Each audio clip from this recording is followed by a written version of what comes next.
I'm Mike McDermott, and in this video I want to cover two campaigns conducted by the Army during the Indian Wars. The first was the fight in 1876 on the Little Bighorn River, a fight also known as Custer's Last Stand, or a fight best known to the Indians who participated is the fight at the Greasy Grass, which was how the Sioux described that particular area.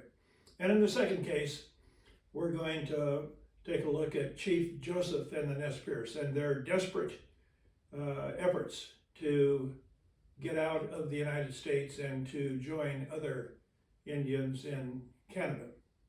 But first, let's take a look at the Little Bighorn. The 1868 Treaty of Fort Laramie established the Great Sioux Reservation. It was an enormous area encompassing present-day South Dakota west of the Missouri River, which of course would include the Black Hills, and a portion of northwestern Nebraska. In addition, the Sioux had hunting rights in unceded territory covering the Nebraska Panhandle and most of what is currently the state of Wyoming. The government established agencies to meet the requirements of the treaty, to include keeping settlers from encroaching. During the winter of 1873, approximately 31,500 Sioux, Northern Cheyenne, and Northern Arapaho were drawing rations at those agencies. Other bands continued their nomadic ways farther west, following leaders such as Red Cloud, a Sioux chief who could see the coming calamity to the tribe's independence and way of life, when he said, quote, "The white men have crowded the Indians back year by year, and now our last hunting ground, the home of the people, is to be taken from us. For my part, I would prefer to die fighting rather than by starvation," end quote. The situation at the agencies became volatile and dangerous, and in response, troops were sent to augment military posts in the region. The 1874 discovery of gold in the Black Hills caused conditions to become even more tumultuous as miners and settlers flooded in while Indians attacked and killed dozens of the intruders. During the following year, the government attempted to purchase the Black Hills, but the offer was refused by Red Cloud as well as other Sioux chiefs. Federal officials then decided to bring an end to the Indians' wide-ranging raids by forcing them out of the unceded lands and onto the reservation. Following an 1875 tour, Indian Bureau Inspector E.C. Watkins wrote, "The true policy, in my judgment, is to send the troops against them and whip them into subjugation." So E.C. Watkins was something of a hard nose. His report articulated the fundamental attitude of those government officials, to include the Army, who were directly involved with the issue. In November 1875, messengers were dispatched to the hunting camps, directing all Indians to move onto the reservation by the 31st of January, 1876. That was an unrealistic demand, considering the distances that are involved as winter was setting in. Very few Indians complied with the demand, and the Army began preparing to enforce the order by advancing military columns from 3 different directions to converge in the heart of the Powder River and Bighorn country up in Wyoming. Colonel John Gibbon marched east from Fort Ellis, Montana, with a column of infantry, and General Alfred Terry moved west from Fort Abraham Lincoln, Dakota Territory, farther up the Missouri River in what's now North Dakota, with a force including Lieutenant Colonel George Custer and the 7th Cavalry. General Crook proceeded north from Fort Fetterman, Wyoming. This was the 3rd column. And he commanded over 1,000 men and was the first to encounter hostile Indians. On the 17th of June, his men were surprised and they fought a confusing 6-hour battle on Rosebud Creek in an action marked by charges and countercharges that covered over 3 miles of broken ground. The fight finally ended when the Sioux and Cheyenne warriors disengaged. General Crook's Crow and Shoshone allies were critically important to the day's outcome, and he had about 225 Indian auxiliaries with him. The Army reported 10 men killed and 21 wounded, while Indian casualties were unknown.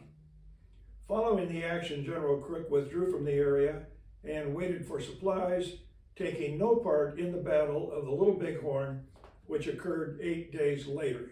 And it was the same Indians that he had encountered who were then in action against Custer and the 7th Cavalry.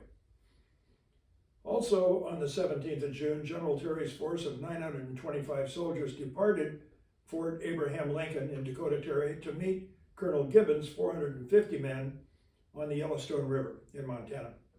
On the 22nd of June, after Crow scouts reported Sioux encamped on the Little Bighorn River, Colonel Custer was ordered to attack them, but not before Colonel Gibbons, with the infantry, could assist.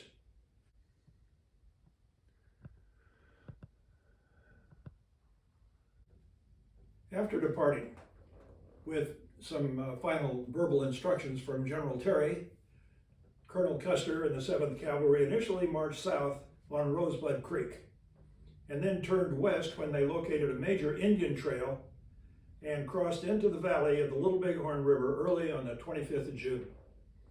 The 7th Cavalry totaled 31 officers and 566 troopers when Colonel Custer decided to attack and divided his force. One troop was ordered to escort the pack train coming along behind. Captain Frederick Benteen was sent with 3 troops on a scout to the south, which would be to the left of the direction of march, as the direction of march was basically east to west. And Major Marcus Reno was ordered to attack directly down the valley of the Little Bighorn with 3 troops, and Colonel Custer moved to the right and advanced with 5 troops, using the high ground across the river from the village. Unaware that Colonel Custer's army guide, a man named Mitch Boyer, who was killed later in the day, estimated the village they were attacking contained more than 2,000 warriors. Major Reno's troopers charged. They ran into more Indians than they could handle and were ordered to dismount and establish a skirmish line on the prairie. When Major Reno saw that Indians were outflanking his skirmish line, he ordered his men to take cover in the timber along the river. So out of every 4 troopers, 1 was holding the horses, the other 3 were fighting with their carbines, and they backed off the prairie into this strip of timber.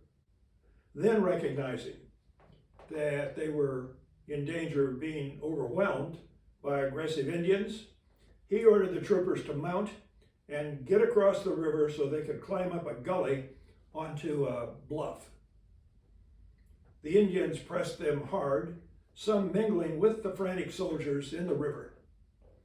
The fight in the valley lasted about a half hour, and before the disorganized and bloody scramble to disengage from the Indians, Major Reno and others saw Colonel Custer wave to them from a hilltop across the river. Then Colonel Custer and his troopers rode out of sight. That would have been the first opportunity that Colonel Custer had to see the full extent of the Indian camp, which spread almost 3 miles farther down the valley. It has been estimated the village contained 7,000 to 8,000 Indians, and it's been described as the largest single gathering of Indians on the northern plains. It also included the 2,000 men of fighting age that Mitch Boyer had foretold. Many of the Sioux, Cheyenne, and Arapaho warriors who initially stopped Major Reno's charge in the valley then rode back through the camp to cross the river and join others in the fight with Colonel Custer's troopers. Remember, these were the same warriors that had engaged a week before, farther south. The 7th Cavalry soldiers were forced to make their last stand along a ridge line without hope of support or mercy. A Sioux chief named Kill Eagle described the movement of the Indians during that portion of the fight as, quote, a hurricane, like bees swarming out of a hive, end quote. Digging rifle pits on their bluff, Major Reno's survivors were joined by Captain Benteen and the pack train, which was primarily carrying ammunition.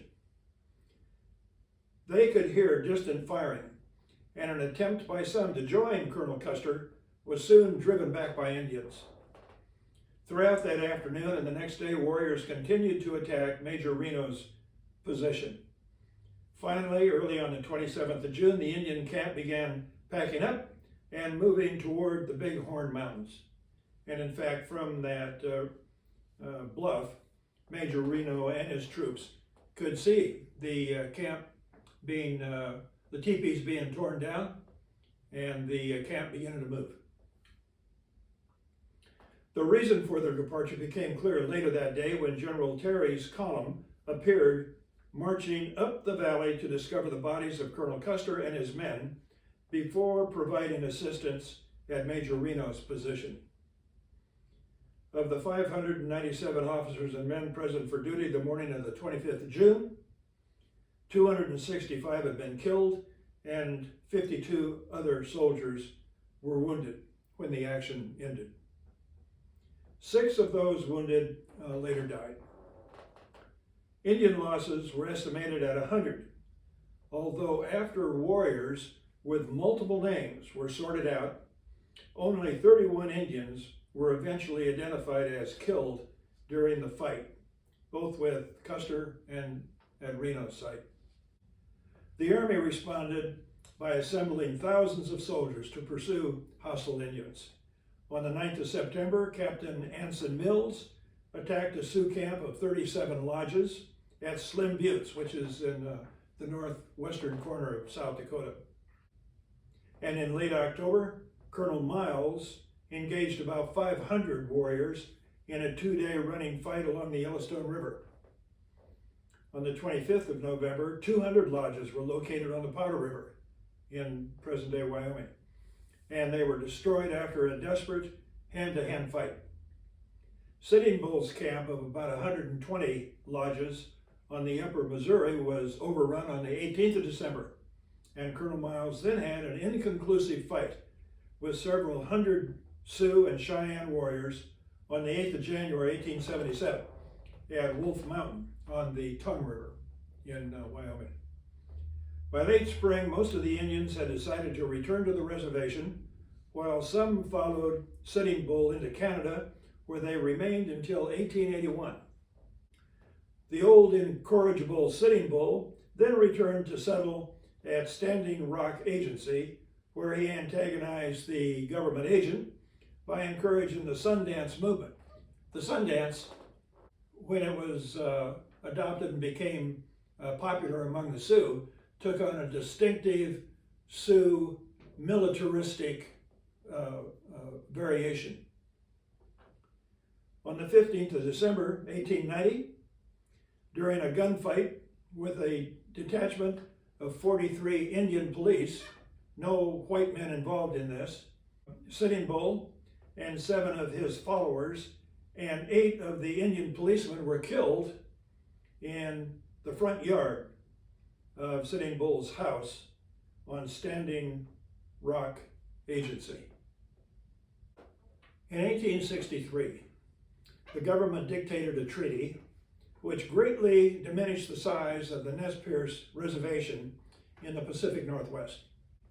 New boundaries were established primarily along Idaho's Clearwater River and excluded those portions of the Indians' traditional mountain homeland where, coincidentally, gold had recently been discovered. Most of the tribe resettled within the reservation's redrawn boundaries, although some Nez Perce refused to locate. Those bands had also refused to sign the new treaty, and they remained in their villages along the lower Salmon River and across the Snake River in Oregon, as well as in northeastern Oregon in the Wallowa Valley. By the early 1870s, those areas were attracting settlers, and pressure increased to force those Indians to also move onto the reservation. In 1876, the commander of the Department of the Columbia, General Oliver Howard, was appointed to a 5-man commission to meet with the Nez Perce leaders. A council, including chiefs from the various bands, met with him and his delegation at the Lapwai Agency on the reservation. Remember, the Custer fight had occurred about 5 months previous to this. Although not designated the chairman, General Howard took charge and offered compensation if the non-treaty Indians would move. It quickly became apparent those bands did not intend to leave their ancestral lands, and the meeting ended in a stalemate. In his report, General Howard recommended if further persuasion failed to gain Nez Perce approval and support within a reasonable time, the non-treaty bands should be moved forcefully. The commission also recommended that troops prepare to support the Interior Department's Indian Bureau, who was responsible for any removal. In early May 1877, another contentious meeting occurred with the leaders of the non-treaty bands, which included warriors Whitebird, Looking Glass, and Joseph. And that meeting also ended in an ultimatum. General Howard gave the Indians 30 days to move, and they acquiesced, although there was heated argument by some who wanted to fight rather than abandon their homeland. The Wallowa and Salmon River bands came together on the Camas Prairie, south of the reservation boundary, and again the chiefs debated whether they should proceed. Resentment and anger stirred tempers, and on the 14th of June, 3 warriors settled the question by killing 4 white men against whom they had a previous grudge. Rather than explaining that the killing was in response to grievance, the Indians began moving south to the Salmon River. Pursued by the army, warriors killed about 15 more settlers before their village camped at Whitebird Canyon near the Salmon River in Oregon.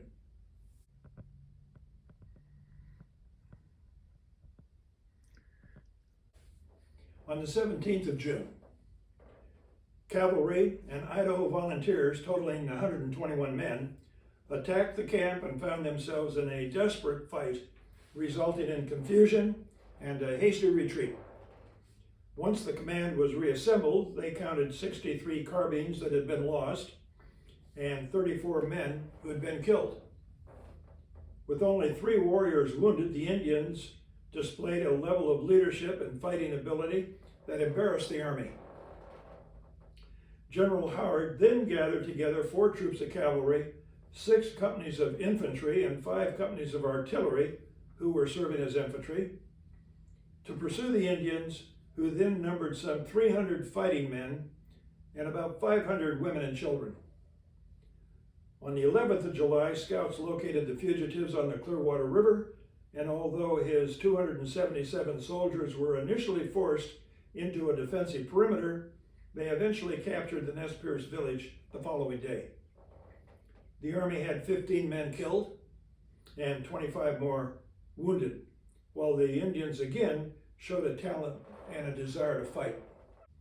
They suffered about 15 casualties before reassembling at Weepy Prairie, the location where Lewis and Clark had first met and received help from the Nez Perce in 1805 during their historic trek to the Pacific Ocean. On the 15th of July, 1877, Chiefs Whitebird, Looking Glass, and Joseph decided to cross the Bitterroot Mountains into Montana, that is, to begin moving east, and if necessary, join Sitting Bull in Canada. After receiving reinforcements to police the reservation, General Howard took up the chase 2 weeks later with 200 cavalrymen, 360 infantrymen, 25 Bannock Indian scouts, and 150 packers with their 350 mules. Struggling across the Lolo Trail, some of the most difficult terrain in that whole northwest region, General Howard telegraphed ahead for assistance to intercept the Nez Perce. Upon entering Montana, the Indians bypassed a force of about 50 soldiers and 150 volunteers, and then, sure that they had a safe lead over their pursuers, they moved into the Big Hole Basin to rest. Colonel John Gibbon had also concentrated 160 infantry and 45 volunteers at Missoula, and at dawn on the 9th of August, he moved his force south to the Big Hole Basin and surprised and captured the Nez Perce camp. And he then found himself hard-pressed, and he was forced to defend against a series of attacks for the next 2 days before the Indians finally disappeared. Colonel Gibbon had 32 men killed and 39 wounded, while 89 Indians were found dead in the village, many of them women and children. The Nez Perce then turned south into Idaho before swinging east again through Yellowstone Park, where they killed about a dozen civilians and they chased other tourists out of the Yellowstone Park. While war parties surprised and raided settlements, a series of encounters with the Army kept the Indians on the move. The troops were becoming run down, and General Howard requested that others take up the chase so his soldiers, quote, might work back to Fort Boise slowly. General of the Army William Sherman's response left no room for quibbling, and General Sherman wired the following message: that force of yours should pursue the Nez Perce to the death, lead where they may. If you are personally tired, give the command to some junior, energetic officer. Well, re-energized, General Howard resumed the pursuit and was joined by Colonel Samuel Sturgis and 3 troops of the 7th Cavalry, who fought an inconclusive action on the 13th of September. The Nez Perce were again surprised on the 30th of that month, when Colonel Nelson Miles and about 400 soldiers attacked their camp on Snake Creek, about 40 miles south of the Canadian border. The assault stalled and the fight became a standoff between warriors holding out in ravines and soldiers at a respectful distance from Indian marksmen who singled out officers and sergeants. As an example of Nez Perce marksmanship, only one officer in the 7th Cavalry's 3 troops remained unhit, while all 3 first sergeants were killed. Looking Glass was also shot dead, and Joseph, after an epic running fight covering more than 1,100 miles across 4 states, began negotiating on the 5th of October to end the battle. About 400 Indians surrendered with Joseph, although another 300 escaped to follow Whitebird into Canada, where they joined Sitting Bull's camp. By the time the last fight with the Nez Perce was finally over, another 60 soldiers had been killed or wounded. Chief Joseph's surrender message, it was a written message to General Howard, is often described as a speech, and it soon became famous. In part he said, quote, I'm tired of fighting. Our chiefs are killed, Looking Glass is dead, it is cold, we have no blankets, the little children are freezing to death.